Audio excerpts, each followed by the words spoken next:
Saint کی سیٹوں کے لیے اعلان کر دیا گیا ہے مختلف پارٹیز کی جانب سے۔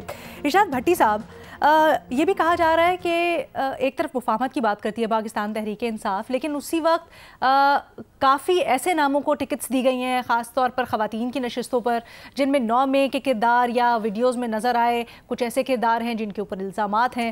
تو یہ کس طرح کا مفاہمت کا پیغام؟ سینٹ میں، اپر ہاؤس میں تو خاص طور پہ اس طرح کے نام آنے چاہیے تھے جو ذرا آرام سے، سکون سے آگے بڑھنے کی بات کرتے ہیں، کنسٹرکٹیو ڈیبیٹ کرتے ہیں۔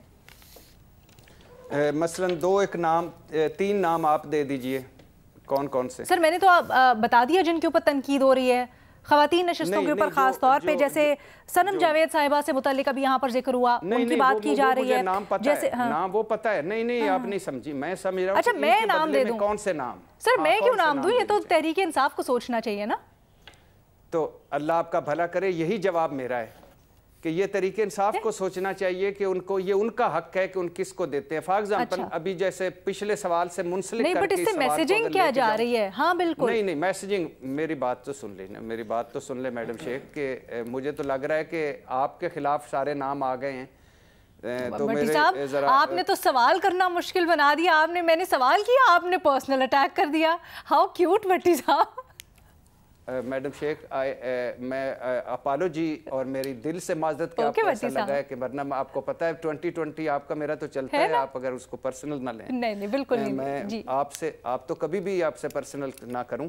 اور میڈم شیخ 2 چیزیں ہیں اس میں۔ پہلی چیز یہ ہے کہ پاکستان تحریک انصاف نے ان لوگوں کو ٹکٹس دیے ہیں جو ان کے ساتھ کھڑے ہوئے ہیں، جو پریس کانفرنسیں کر کے چھوڑ نہیں گئے، جو وہ اب ان میں سے کوئی جیتے نہ جیتے یہ نام فارمیلٹی ہے، نئی فارمیلٹی۔ انہوں نے ایک میسج کنوے کیا ہے کہ جو پارٹی کے ساتھ مشکل وقت میں کھڑا ہے، جیل میں ہے، صعوبتیں برداشت کر رہا ہے، اس کو ہم نے ٹکٹ دینا ہے، اور یہ ان کی پالیسی یعنی ہے شروع سے اب تک ہے۔ اور یہ فار ایگزامپل علی امین گنڈا پور کا عمران خان کہتے ہیں کہ ایک منظر مجھے یاد ہے، 2014 کا دھرنا تھا، جب ہم آگے مارچ کر رہے تھے، سارے چھوڑ چکے تھے، آنسو گیس شیلنگ اتنی ہو چکی تھی کہ سارے بھاگ چکے تھے، تو میں بمشکل میری آنکھوں پہ پٹیاں پانی کی باندھتے ہوئے اوپر چڑھا، نیچے سے آیا کنٹینر سے، تو میں نے علی امین گنڈا پور کو دیکھا ساتھ کھڑے ہوئے بھاگتے ہوئے۔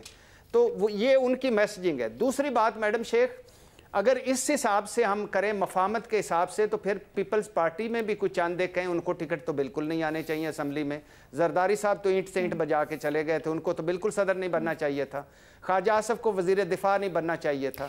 تو یہ پارٹی کا ہے۔ اور دوسری جہاں تک مفاہمت کی بات ہے، آپ کے خیال سے اس کے اوپر کوئی فرق نہیں پڑے گا مراد سعید ٹائپ نام باقی سارے ناموں کو آگے کرنے سے؟ جی پڑے گا، یہی پوچھنا چاہ رہی تھی میں بس۔ میسج ادھر میں تحریک انصاف کی بات کر رہا ہوں۔ دوسرا جو اس کا اینگل ہے وہ یہ ہے کہ میسج رانگ جائے گا۔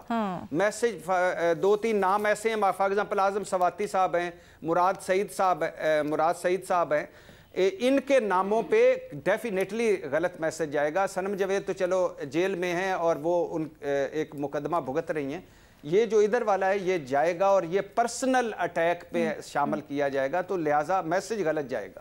اچھا، اسٹریٹجی بہت انٹرسٹنگ بھی ہے، اور یعنی کہ یہ ان کو اس کا فائدہ بھی ہوتا ہے۔ وہ یہی ہے کہ دیکھیں انہیں پتہ ہے کہ کل جیسا میں نے ذکر کیا کہ شہزاد نے پورا نمبرز کے ساتھ ایکسپلین کیا تھا کہ کس طرح سے کون سی سیٹس کتنی سیٹ جیت سکتی ہے پی ٹی آئی، باقی جماعتیں۔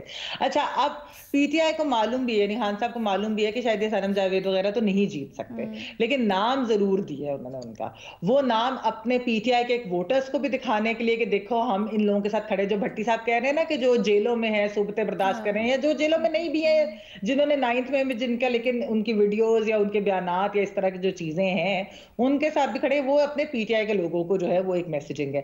دوسری طرف جو میسیجنگ ہے وہ بیسکلی یہ ہے کہ ابھی تو میں ان کو ان جگہوں کی ٹکٹس دے رہے ہیں یا وہ والی چیز ہو رہی ہے کہ جو شاید یہ نہیں جیتیں گے، لیکن اف آئی وانٹ تو پھر جب ان کو وہ صحیح والی بھی ہم دے سکتے ہیں، یعنی کہ اگر ہم نے کنفرنٹیشن کرنی ہے تو وہ پالیسی بھی۔ دوسری طرف ڈیفیوژن جو والی جو پالیسی ہے نا وہ over all P T I کی اسی طرح ہی لئی ہے، گڈ کاپ بیڈ کاپ نہیں ہوتا۔ ایک ابھی گنڈا پور صاحب کے اوپر اس پورے شو میں ڈسکشن ہوئی کہ یہ میسج کس طرح کا دے گا، ایک بڑی اگریسو پالیسی ہوگی، لیکن کیا ہوا کہ اینڈ کے اوپر وہ جا کے شہباز شریف صاحب کو ملا ہے نا، تو انہوں نے بھی تو گورنمنٹ چلانی ہے نا، تو وہ والی بھی چیز ہوتی ہے۔